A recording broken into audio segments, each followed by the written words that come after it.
Friend MichaelShawn Dugar joins us. MichaelShawn follows the Seahawks, The Athletic, writes about them. You can follow him as well. MichaelShawn, thank you for joining us. It is much appreciated, my friend. Let's start with this Russell Wilson move. Was it only a matter of time before this happened to you? Not necessarily. I think that they kept it really under wraps this last time around. You know, they didn't have a lot of stuff in the media. There wasn't a lot of stuff on social media, and then it just kind of happened. Like I heard a little bit of kind of inclination at the combine, where they were basically like, "Hey man, I think people outside of the building, like fans and stuff, think, oh yeah, they're keeping Russ." And then I was told like, "Hey, look at the words that they're saying. They're saying we're not shopping him. We have no intention of trading him." Like that's very calculated stuff. And nobody would get up there and say, "We not trading Russ." Right. So I was told to pay attention to that, and I did. And what do you know? He got traded like, I don't know, 5 days later. Yeah, I talked about that on the show. The intent word. Oh, we don't have intention. There was wiggle room. You wrote the story that turned a lot of people's attention towards the Russell Wilson, Pete Carroll situation. The story about, Russell storming out of the office, the room with Carroll in there. He wasn't happy with the play calling, some of the stuff that was happening.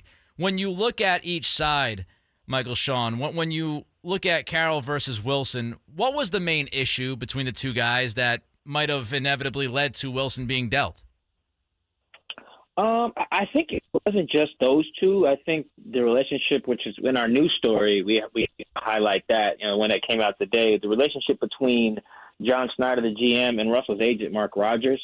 And I think just as important of a relationship as the one between Pete Carroll and Russell Wilson. All four of them needed to get along in order for this to work. Like John and Mark needed to basically get along in the off season, and Russ and Pete needed to get along during the year. And it's not to say anybody is like willing to like throw hands with each other when they get in the same room. They can all like be coworkers, so to speak. I mean, to win championships, like multiple, you really got to be aligned. Right. You have to be on the same page. I'm like, all right, this is where we got to get to. This is how we're going to get there. If we encounter troubles, here's how we will overcome them. I just don't think they relied on that stuff. Like, they wanted the same goal, win. Russ's son's name is Win. Pete Carroll's book was called Win Forever, right? Boom. Same aligned ultimate goal. But how to get there was not aligned. Like, Pete wants to do this way. He wants this type of lineman. He doesn't believe in spending a lot in free agency. There's certain positions they value more than drafting. They're better at drafting other positions. All right, he has a different offensive philosophy. Russ feels like, hey man, let me cook. Pete's like, I'll let you cook after you hand it off a few times. After a while, when you just lose and you lose and you lose and you lose, and you guys can't agree on why you're losing, I think they eventually just kind of grew apart. We use the term divorce in our story, and I think really that is the way to put it. MichaelShawn Dugar is with us. He's from The Athletic, talking Seahawks, talking the Russell Wilson trade to the Denver Broncos. Did you like the return for Seattle? I didn't actually. I thought, well, first off, I think Drew Lock's not very good. I was like very confident. I agree. Saying that I don't watch a lot of Broncos games, but I watch enough to know who's good. Like I know which quarterbacks are good, right? I cover the NFL. I also am really close with a homie who went to Missouri. So every time Drew Lock is bad, I'm texting him all the time, about it, making fun of him. So like I follow Drew Lock in particular, if for no other reason to chastise one of my homies, and he's just not it. So that's a problem. I think the Noah Fant pickup is fine. I don't think that moves the needle, at all. Like I don't think the Seahawks are going to win the Super Bowl because of Fant. The Shelby Harris move is like okay, although his salary is big enough that it damn near cancels out the savings they get on the cap from trading Russ. I think he makes I want to say he makes like $7.5 million in base salary this year, maybe $8 million, and you only save $11 million from trading Russ. So you tack on, whatever you're paying Noah and whatever you're paying Drew, you basically only net $1 million in cash from trading away Russell Wilson, which is bananas to think about. The first round picks are fine, I guess. The second round picks are like okay too, I guess. I wasn't kind of blown away. Here's my thing with picks. Picks are fine until they become players nobody likes. And we see that pretty much every year with some franchise. I mean, both teams in New York can tell you right now, picks and money do not equal a reason. They sure do not. The Jets and Giants then went through coaches, GMs, quarterbacks. I'm turning 30 in July. My entire 20s, the Jets and Giants have been bad. Yep. Pretty much, with the exception of the Super Bowl year in 2011. So, like, I'm a little scared of just saying, "Oh, we got a bunch of picks. Give it Russell Wilson." It's like, all right, go ask the Jets how that goes. No doubt about that. MichaelShawn Dugar is with us from The Athletic.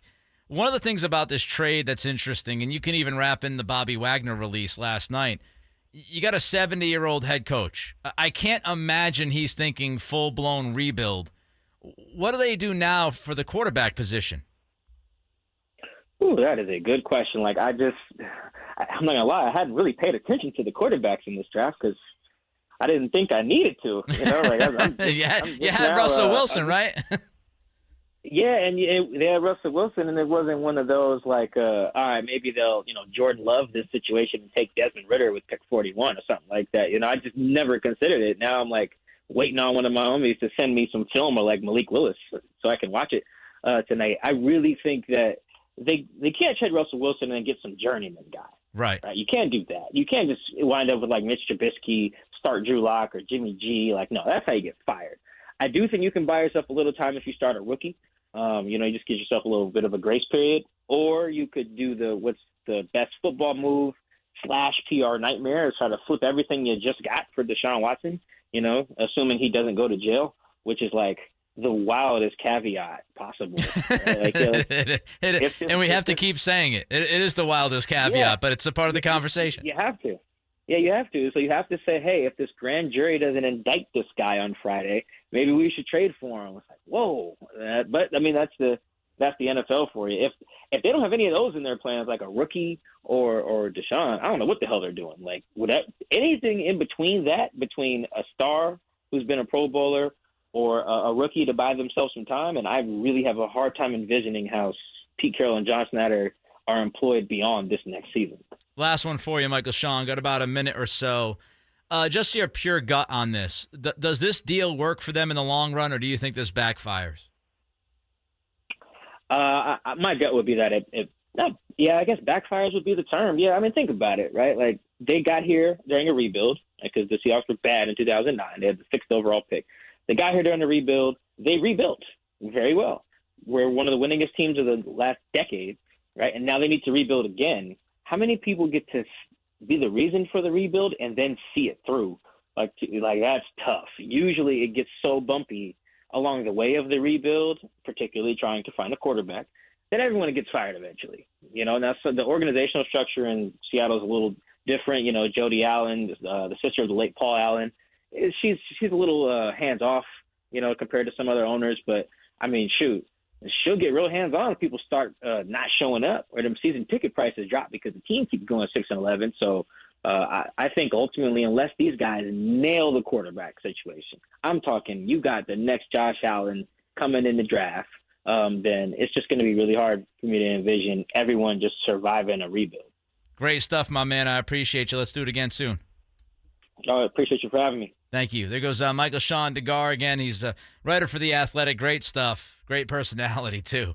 As you could tell. I mean, it's interesting. It doesn't